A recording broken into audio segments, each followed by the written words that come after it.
So maybe we could do a little 4 steps to presence, just to Mm. begin. Mm.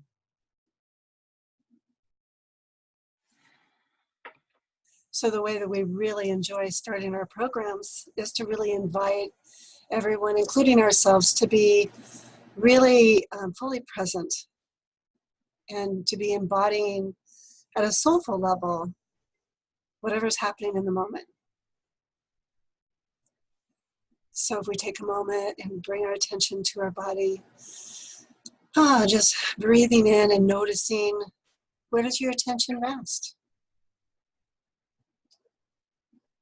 Wherever that may be. For me, it's a little bit in my throat and my belly. Just noticing the sensations there, whatever emerges in this moment, without judgment, with a warm, soft eye gaze, welcoming this inner experience. And just resting there for a moment. Notice the flavor of emotion that's emanating from the sensations.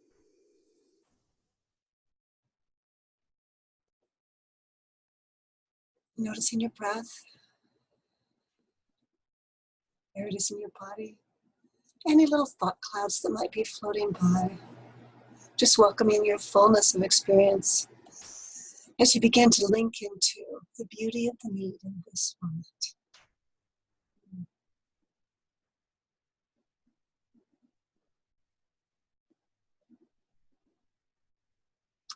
For myself, there's an expansion and a warmth and a connection with some joy.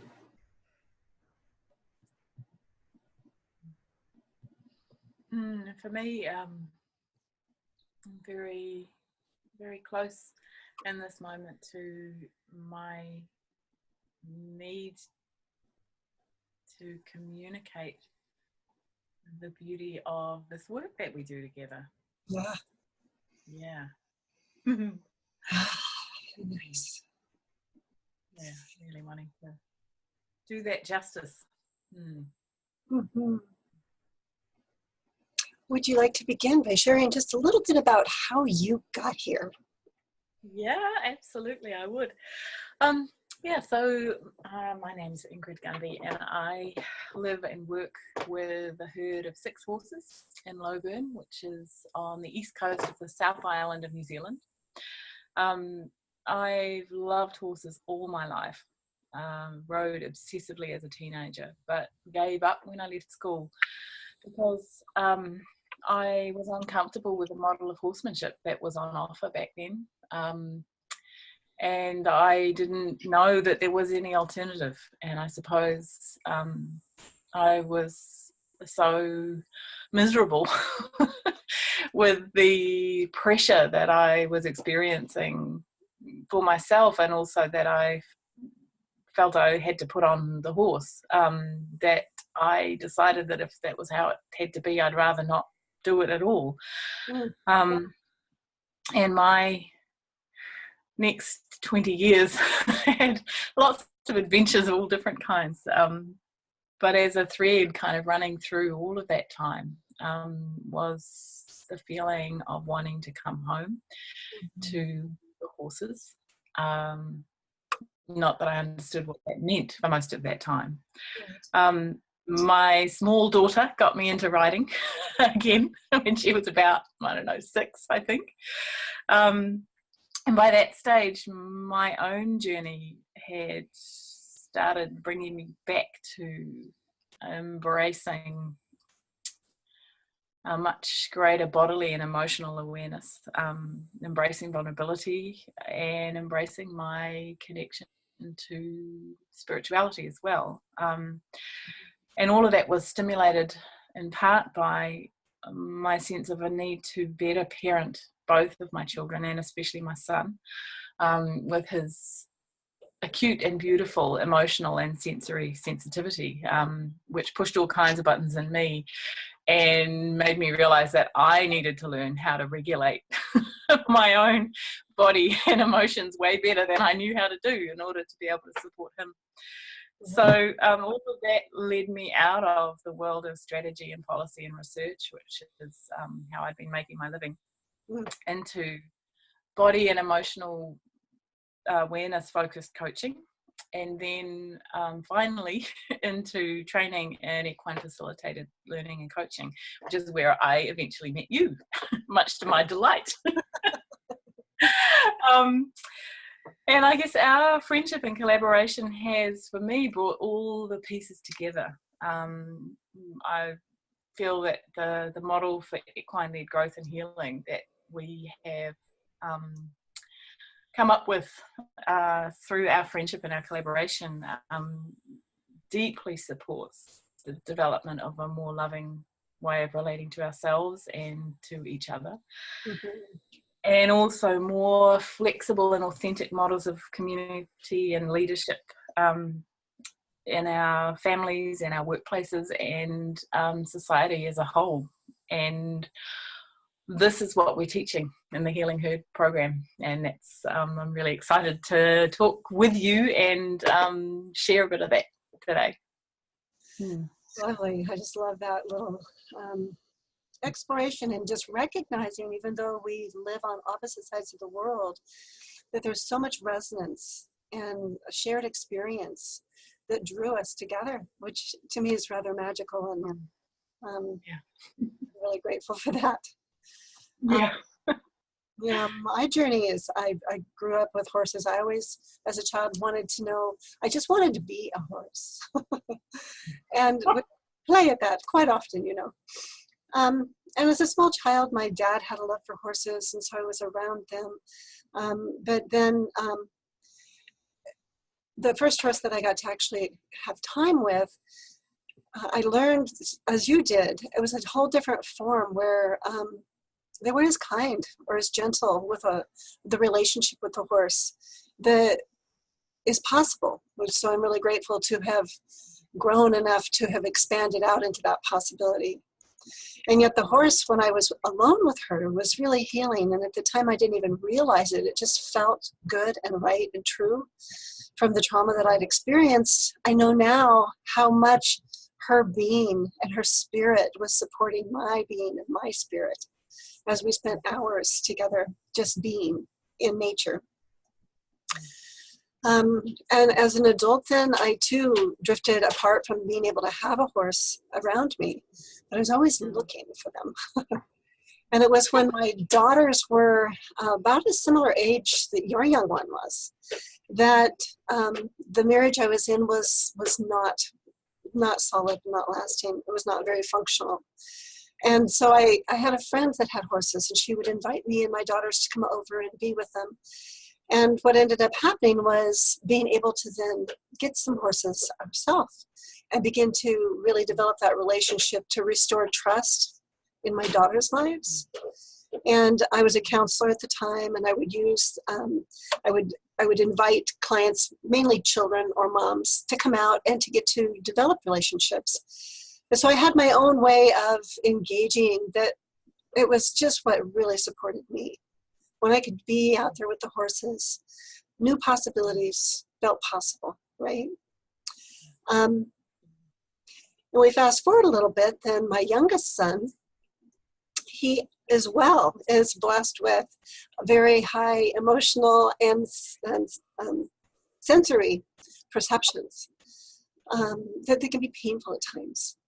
And so it expanded my view to be more horse-like, to look outside of the box of counseling, to what else is available in the world. There needed to be a different way to communicate somehow. Because at times when it was overwhelmed, was rather violent. So nonviolent communication, it's like talking about what it's not, and I'm so drawn to it. And so I began to experiment with, how do I embody this? And I had to find a way to get out of my head and into my body. And for me, it's been quite a spiritual journey. And yet I'm developing what I call a language of life. It really connects us with all of life. And how can we use our language, the left hemisphere, to be in service of our right hemisphere, which is relational, in order to really connect hearts. So being able to set my intention for heart connection with other beings when I meet them, regardless of the species or the environment. however they speak or communicate, can I slow it down enough to allow the resonance in my body to support and guide me to make a guess about what might really be happening?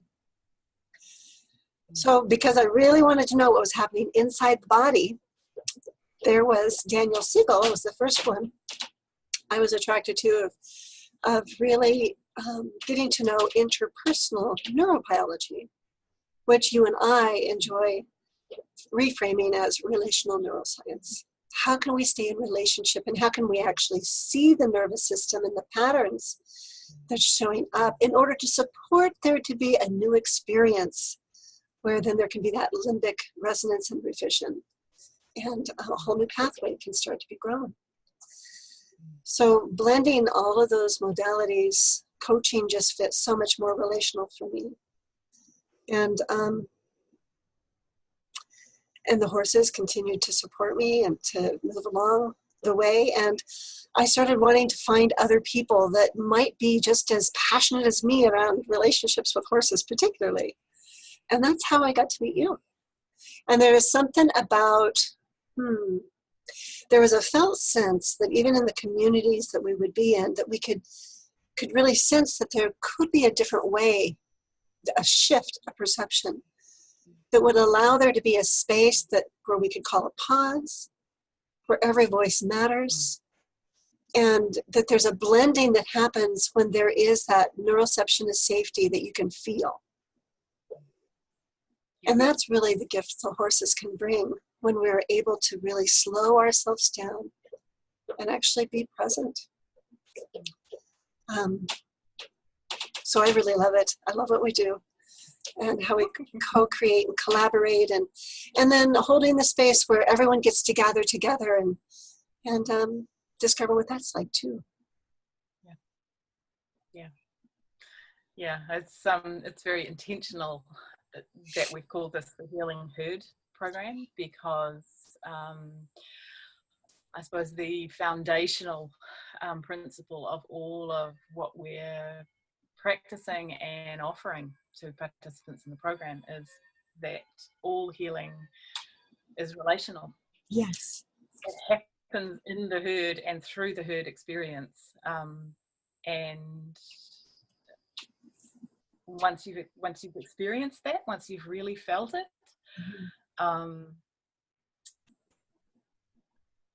you so want to offer that to others.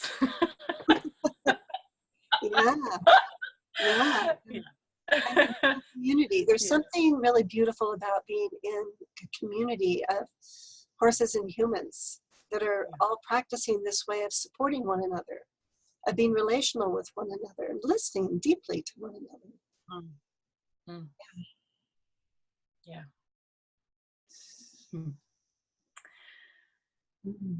So with that said too,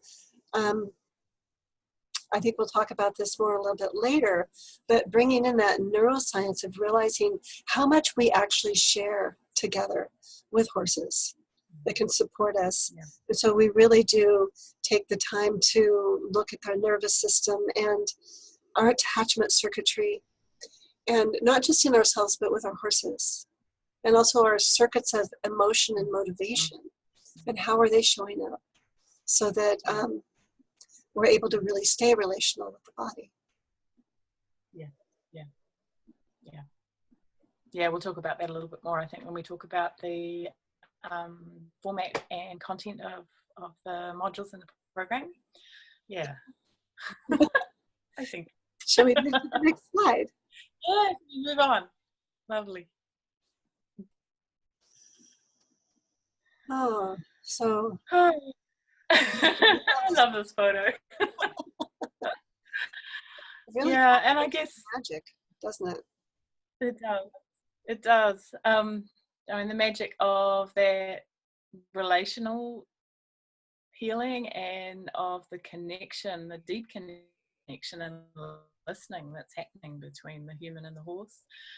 The stillness. You were talking, Gloria, about slowing everything down so we can really feel the resonance. And yes, this is just so beautifully captured. in this image. And I guess what I would really like to say about this program, first and foremost, is that for me, this program is about making change. It's about changing the quality of relationships that we have with ourselves, with each other, and with the world. And we have to learn new skills and new ways of being if we're going to address some of the most fundamental kind of challenges that we're facing as a society and as a global community. So for me, this is very much about the contribution that I feel I can make to creating a more beautiful and compassionate and ultimately sustainable world. Yeah, and so even with that, just acknowledging that it's an ongoing practice. It's an ongoing practice of life to really slow down in the moment, to be self-connected in order to be available to connect with others, including our horses or cats or dogs or birds, nature. Are we really in the now? And horses really support us to experience that, what it's like to live in the now. And at the same time, learning a new language, it takes some practice. And it also can feel really vulnerable at times. And so just really welcoming transparency and authenticity and developing that pathway to become more accessible so we can stay in relationship with one another. So we did design this. Oops. You go. It's like, this is how it all came about. It's like, wouldn't it be so lovely to resonate this out in the world and to draw in those others that are seeking this way of being too. To be collaborative, that each being as they come in brings something so unique and so valued. We really want to support that. Yeah. And I suppose also one of the things that I'm really struck by is how many people, when we start talking about what we do and how we do what we do, say, oh yes, I've experienced that with horses. And for us, this was I suppose a really deep endeavour to find a way of understanding and communicating what it is that's actually happening when we're with horses in this way and how it's healing. And again, when we talk a little bit more about the content of the modules, I think it'll become clear sort of just how rich that that understanding is of what is happening and the soulful healing exchange between people and horses. Yeah, it is. And I guess why this way of working with horses can really support clients who struggle to heal through other forms of therapy sometimes. What it is about this process that can really enable healing for them. Yeah, I would imagine, less words. Less words. Less, when you're with a horse. And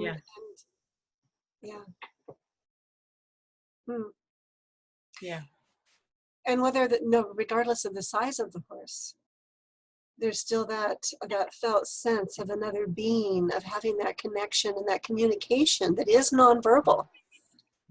That in and of itself is really healing.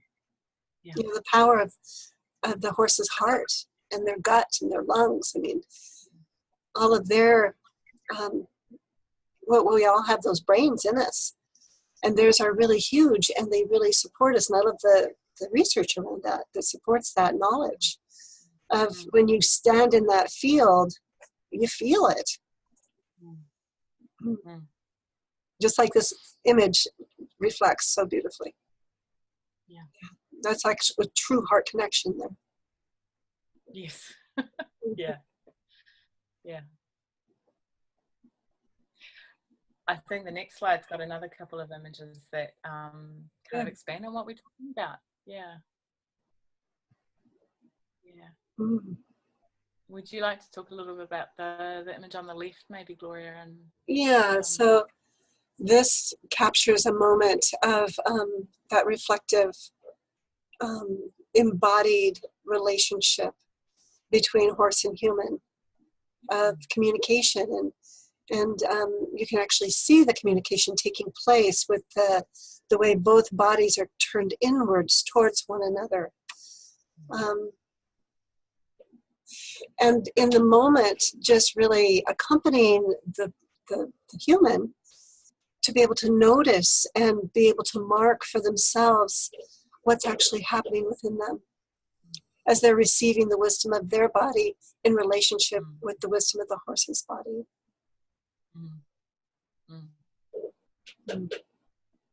And many times then, and this is probably the moment right before the horse starts licking and chewing or blowing or yawning, there's many ways that the horses reflect back what's just happened within the human body, that they've received this communication, and that they're supporting that energy movement and that flow. Yeah. Yeah. And the image on the right is from a group workshop where all the human workshop participants are in the arena with the herd. And I guess one of the things that I'm really struck by, actually, every time I invite a group of people to come and share space with the herd, is that one of the things that someone always talks about as profoundly moving is the experience of being welcomed into the herd. Yeah. And what I guess I've come to know about that is that experience of welcome and acceptance and unconditional love, until we've had it and really solidified it within ourselves, integrated it into our entire kind of nervous system, I guess. It's difficult for us to really hold that for another. So it's a really important part, if we think about ourselves as practitioners in training of this work. It's a really, really important part of the process of our own healing and growing into practitioners who can hold that kind of sacred, unconditional, loving space for our clients. Yeah, and that's one of the things that we'll get to explore through one of the modules too, is really getting to know our own window of tolerance or our window of welcome, which are different circuitries. You know, if we can only tolerate so much, it's a whole different energy than when we can welcome it. And your body, well, the posture and the prosody of your voice, all of that will come together as you really get to know yourself in a new way. And there's always layers. I know I still have layers. There's always layers. That's part of life, is reclaiming all the layers and welcoming them home, as you said before. That is the path home. It is. And I suppose what I'm also struck by looking at these two images is, I think you used the phrase before, not, but becoming more horse-like. All the different ways that actually this program and the ongoing practice of what we're learning and integrating is about becoming more horse-like in our awareness and I guess relational orientation or relational capacity might be a better word. Yeah. Well, our bodies are relational, and our bodies remember every relationship, whether we consciously are aware of it or not. And so are our horses. So really noticing how to communicate and getting to practice and play with that. Yes. Shall we look at the next slide? Yes, let's do that.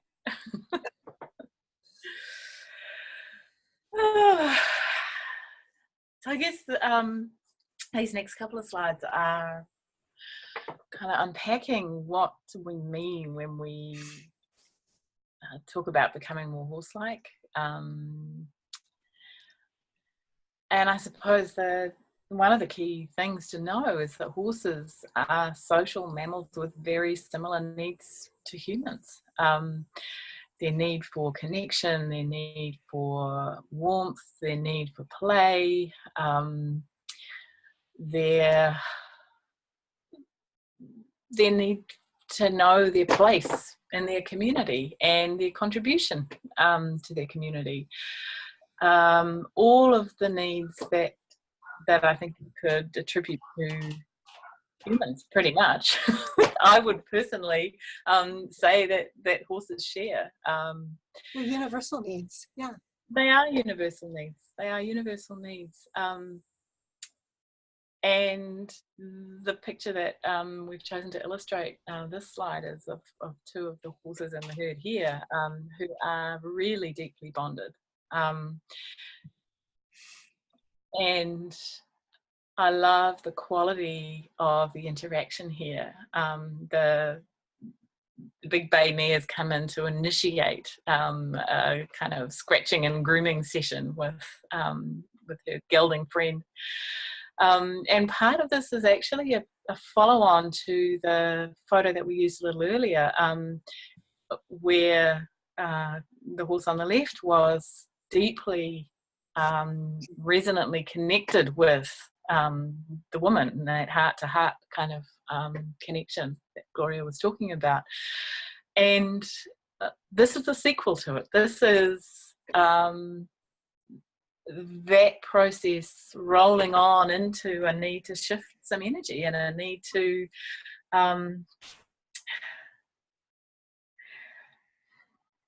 feel a different kind of connection that enables the release on a deeper level.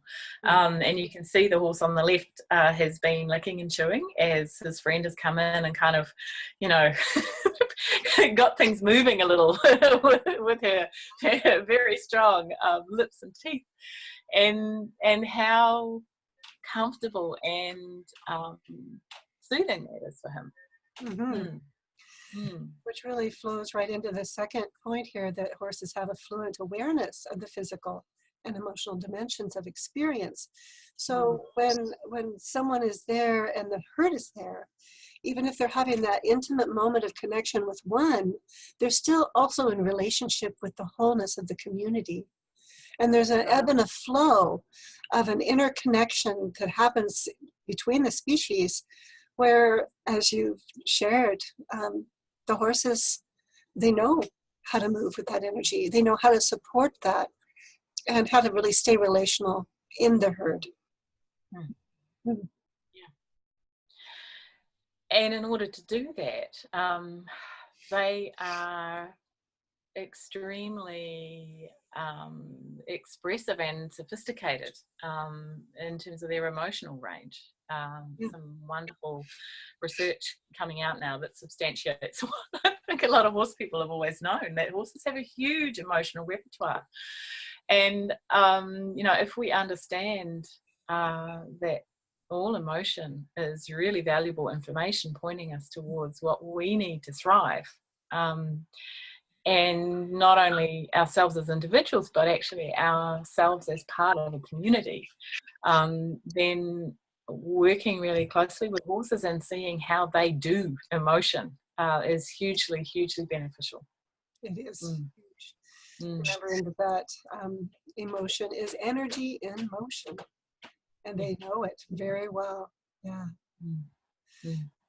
And the other thing about being with the horses then is they don't think like humans, right? They can tune in to the human. They can read the human, because many times as humans, we've been conditioned to put on a mask and I'm just fine.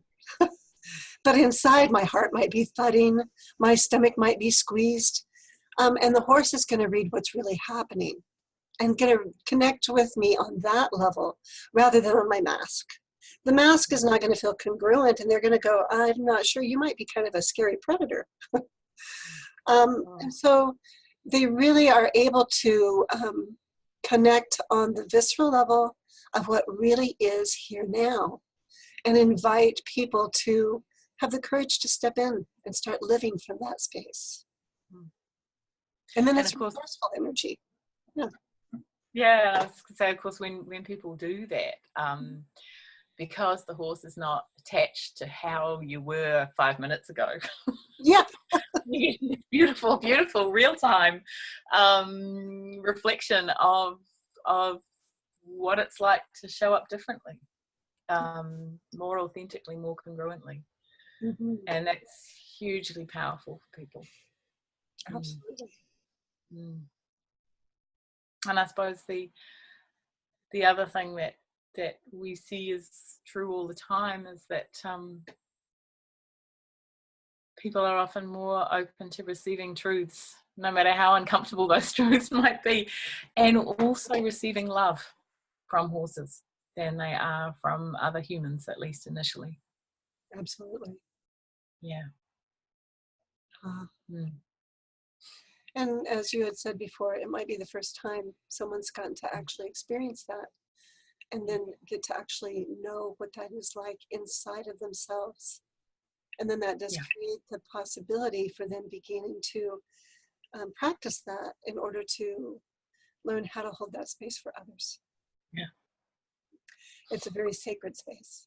Yeah. It is. And I mean, I'm sure you will have seen this, but I'm thinking of many instances where my horses have held space with utter patience for long periods of time, and that in stillness, with no impatience or need to kind of hurry the client's process along at all. And that experience is enormously powerful and healing for people who have probably mostly had the experience of being rushed or pushed or expected to get somewhere in someone else's time frame. Horses don't do that either. No, it's timeless. It's a timeless experience where we've had clients say that they're in a different world. So it's very true.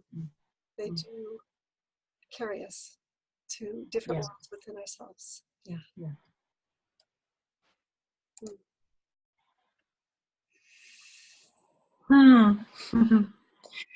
Yeah, I suppose another part of this that I really want to acknowledge, because this has been such an important component of my own journey with horses, is just how deeply horses have been woven into human experience of spiritual revelation and healing,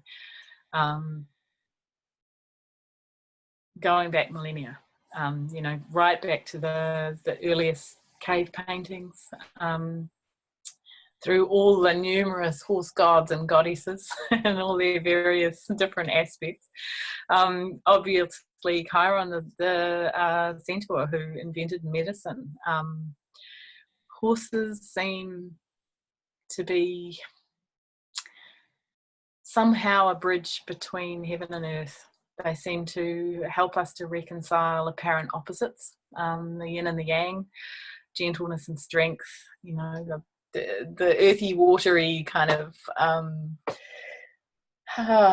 not passive, receptive parts of ourselves, and the fiery, active, assertive parts. And I guess they offer a model for integrated being that we really deeply need. And connectedness with all that is. They do model how to partner with one another. And when we partner with one another and we're relational, that is the healing that happens. Yeah. There's something about that accompaniment that it's almost wordless. It is an experience, and it does grow new neurons, which is so grateful for the neuroplasticity that we share with the horse. Yeah. Yeah. Oh, yeah. The other thing I'd want to name here is just how incredible it is to experience sessions with a horse, whether it's with one horse or the herd of horses. I have 7 horses here in my herd. And whether you're sharing territory as a group of humans with a group of horses, or it's one-on-one, you're with all of life, not only the horse, but the wind and the rain and the sun and the clouds and the birds and the, oh my goodness, the horseflies. I mean, the horseflies can show up too, and butterflies. I mean, there's just anything. Yeah. And when that shows up, there's meaning in that for the individual to begin to tap into and to tune into and be accompanied by horses in that process. Yeah. It starts to transform our relationship with the whole world so that everything becomes, I think the word is a theophany. Mm-hmm. Like everything becomes a revelation of meaning. Mm-hmm. And you begin to see with new eyes. Yeah, yeah, that's right. Yeah. Oh.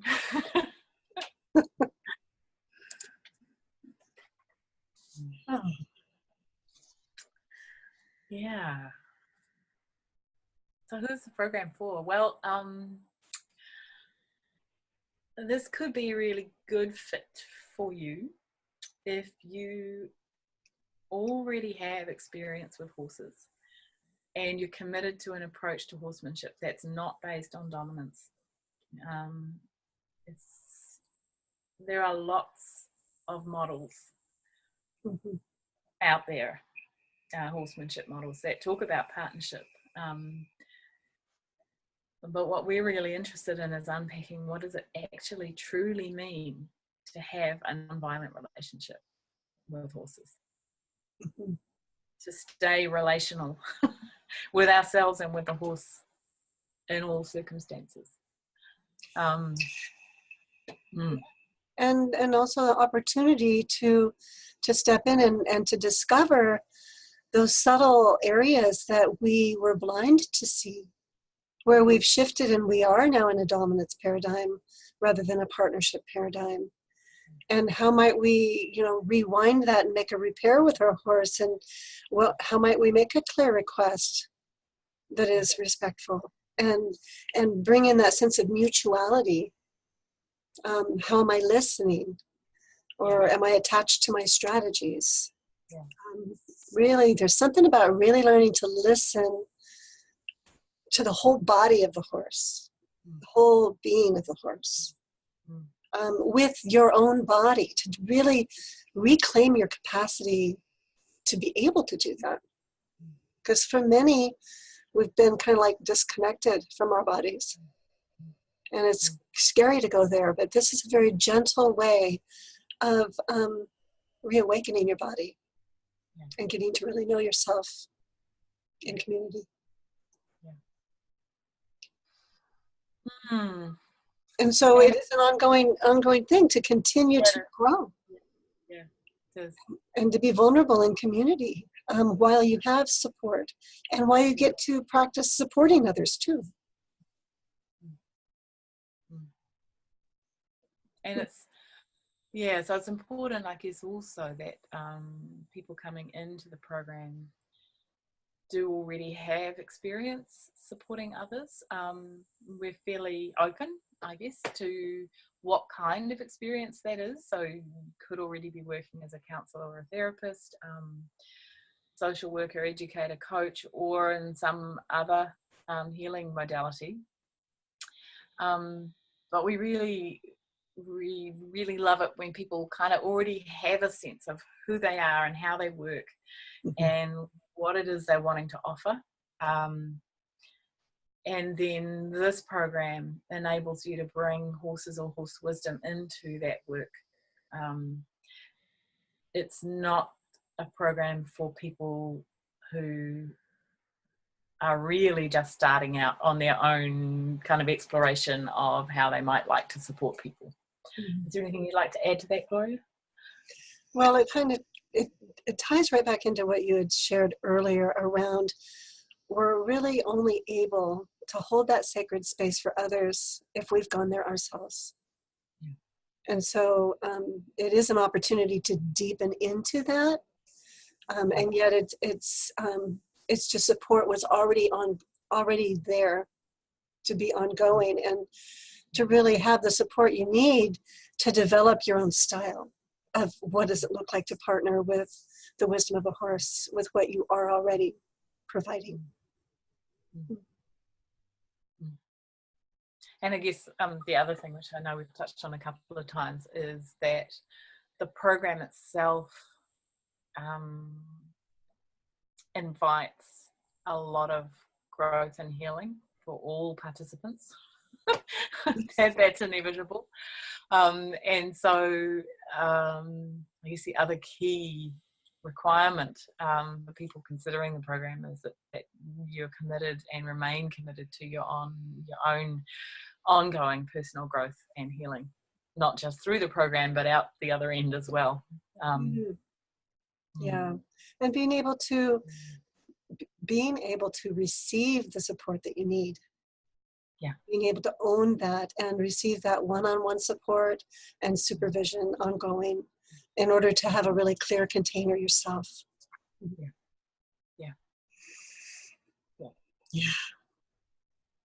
And when you have that, you can just lie down with the horses and relax. That's nice. There's the embodiment right there. Yeah, Cherokee modeling it beautifully. So here we'll share a little bit more of information around what each different module holds. Yeah. So, one of the things that we will be doing is creating some webinars that will be able to allow you to kind of get more of a drip feed into your learning so that you can revisit the learning when you need to. And then also to really provide you with more spaciousness once you arrive on site to be able to have more experiences instead of everything all at one time. So spreading the modules out even over 12 to 13 months to support you to really have the practice to embody it in between modules. And so we start with module 1, the foundations, and what we're covering there is the principles of equine facilitated learning and healing work, the basics of a body-based and observational approach to working with horses, learning to facilitate one-on-one, so one client, one horse, reflective sessions with the horses, some discussion on horse selection and holistic horse care for horses involved in this kind of work, and getting set up for the practice at home. So as Gloria mentioned, there's an expectation that between each of the on-site modules, people are getting themselves set up to practice working with clients in their own home. And when you come on site, you will receive ample amounts of handouts to support your learning. And there's also recommended reading for each module that's meant to really accompany you as you're continuing your own growth. So then with module, do you want to say more about module 1? Yeah, so I was just going to say, so you, for example, come away from module 1 with a whole lot of quite detailed resources that'll support you to get set up to do practice sessions at home. So yeah, we're really aiming to resource you in all possible ways to get started as soon as you get home from module 1, really, on practice that will really create a lot of the growth program. Yeah, and the more that you're able to get the practice in, the more familiar it becomes. Yeah. But with that said, also, it's really important to acknowledge that every session you provide will be uniquely different. The thing that will be consistent is you'll have a horse and you'll have a human. And they both have bodies. And then you see where it goes. But getting more familiar and comfortable with that dance itself by staying present. Yeah. And of course, you also have the other thing that will be constant is you with your own body and your own emotions. Yes. And dancing with those as well. Yeah. Should we talk about module 2? Yes, module 2 will move into communication and relationships.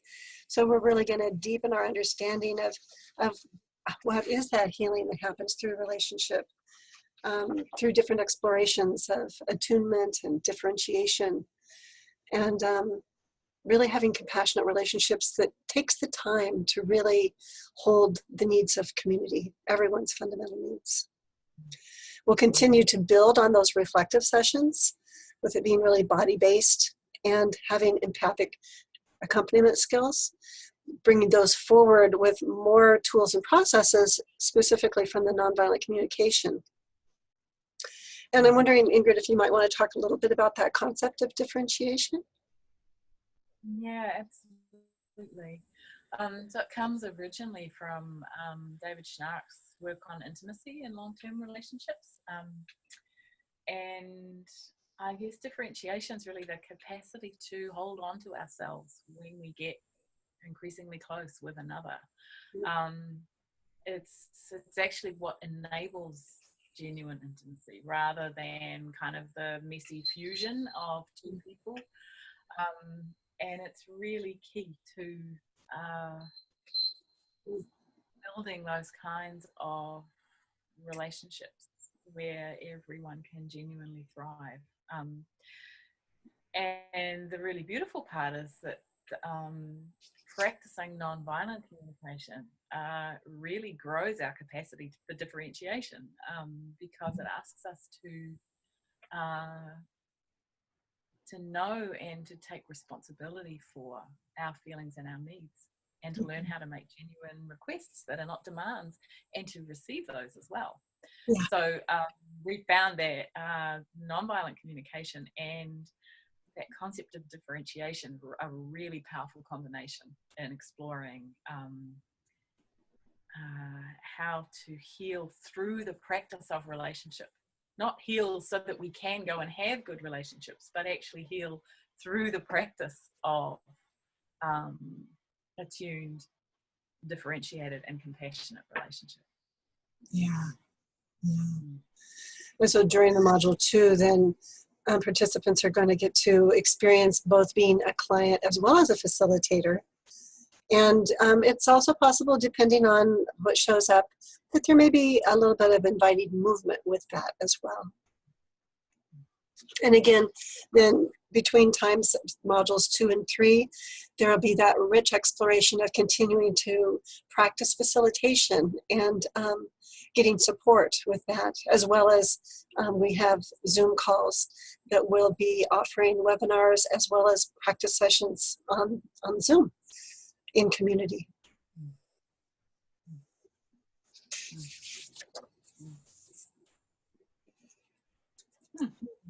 Alrighty. So module 3 explores working with groups, and also what courses can teach us about authentic leadership and community. So it covers group dynamics and the particular challenges and joys of facilitating groups, how can we create authentic community, both as facilitators of this work and in our lives more widely? It covers equine facilitated activities for groups. So for people who are wanting to work with groups, this is where we really start diving into the kinds of encounters with horses that we might offer for different types of groups and different purposes potentially. And really attending to how do we honour our horses when working with groups. How do we ensure that that is a relational experience and is good for the horses as well as the people.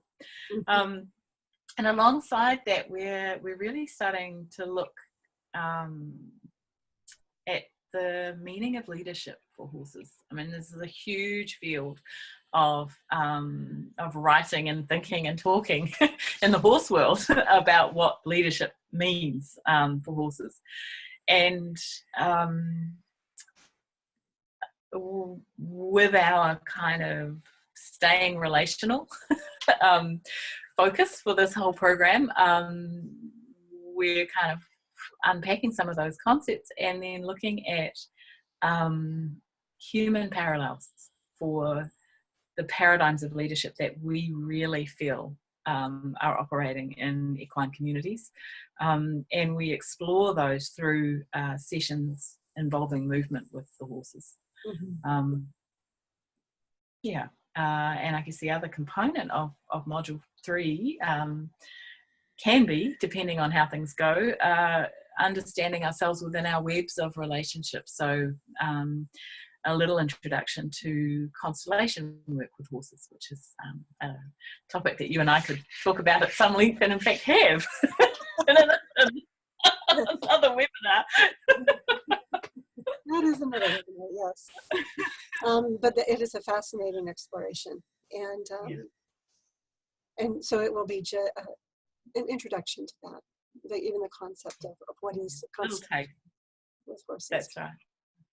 There's a lot of complexity, and it's really important not to be in a hurry, because one of the main things we're wanting to do is provide healing environments, not harmful ones.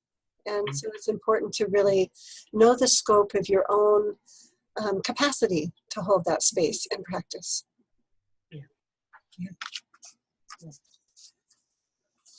And so then we move into our fourth module at the end of the year, or 13 months. And this is going to have a real threefold focus. This is our soul work.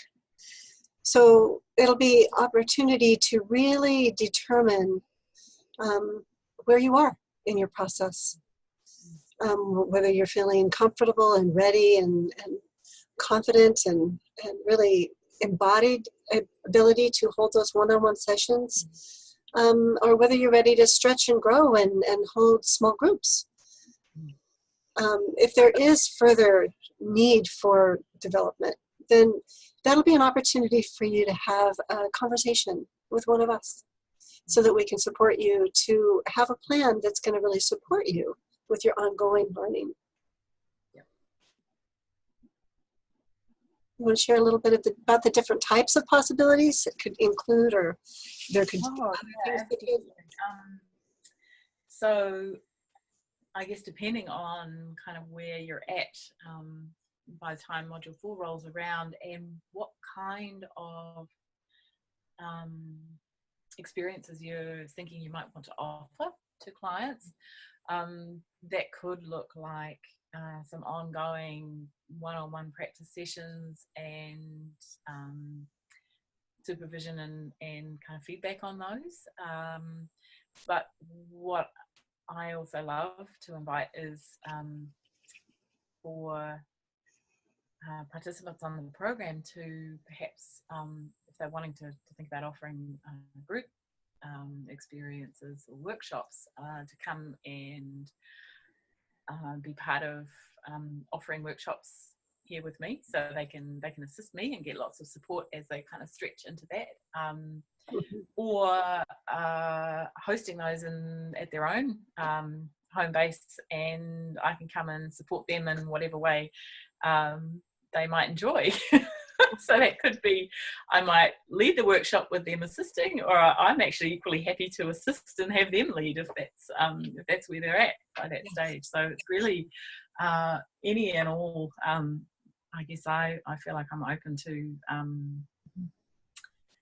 exploring very individualized solutions. Yeah, Depending on what they're wanting to offer. Yeah, and to have that accompaniment, that support as you get to spread your wings and grow your own practice. Yeah. So there's also different types of sessions that you'll get to perhaps get to experience when you come to the session 4, which is really around soul work. So working with archetypes and constellations with horses, energy table work, seated journey sessions, and also rituals and ceremonies with horses. But the main focus here, this is the possibility to launch or maybe continue to have some more ongoing support to really clarify for the participants to know their own deep purpose in offering the work to their clients and to grow their practice. And again, in between each of these times, there will be ongoing, I think Ingrid will start her first module in February, because in New Zealand she has much warmer days, months. That's right. And in the United States, in Washington State, we will be starting in April. And then Ingrid's program will go through the following March of 2020. And my program will go through the following April of 2020. So there will be an expansiveness in there, but there will be a connection that will be ongoing and nurtured through the Zoom calls and webinars, as well as one-on-one supervision and completing the field work and practice sessions. Yeah, it's exciting. I'm really looking forward to this year. Yes. Yeah. And here we are with a couple of our favorite photos and a couple of favorite quotes too. Yeah. Really both showing that heart connection in relationship, regardless of space between, it's still felt. Yeah. I'm wondering if we need to read the Marshall Rosenberg quote, because it's sitting underneath our little thumbnails in my version of this. Oh. Maybe it isn't in yours. It's not in mine now. You want to read it? Yeah. We're trying to live a different value system while we're asking for things to change. What's most important is that every connection along the line mirrors the world we're trying to create.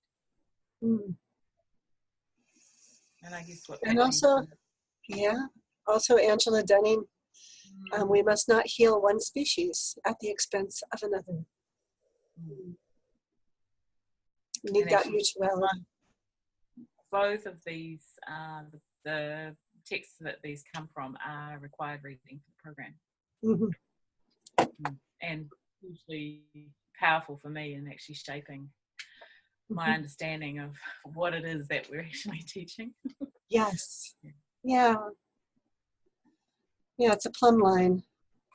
So if you would like to learn more, then contact Ingrid or myself for intakes, and we would be happy to set up a time to do a question and answer session with you and send you a prospectus and see where it goes from there. Any parting words you'd like to share? I guess just a welcome to anyone for whom what we've been talking about today really resonates. An invitation to get in touch, even if you're not thinking that you're quite ready to do the program this year. We'd love to hear from you and start a connection, and see how we can support you in your journey with horses and your journey with healing. Yes. We'd love to welcome you in whatever capacity you're ready for. That's right. Yeah, absolutely. And so here we are. I look forward to hearing from you. And this was quite fun and good. I just loved it. Yeah, me too, once I got started.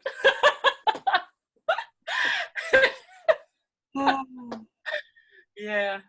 Oh, such gratitude. I love you. I love you too.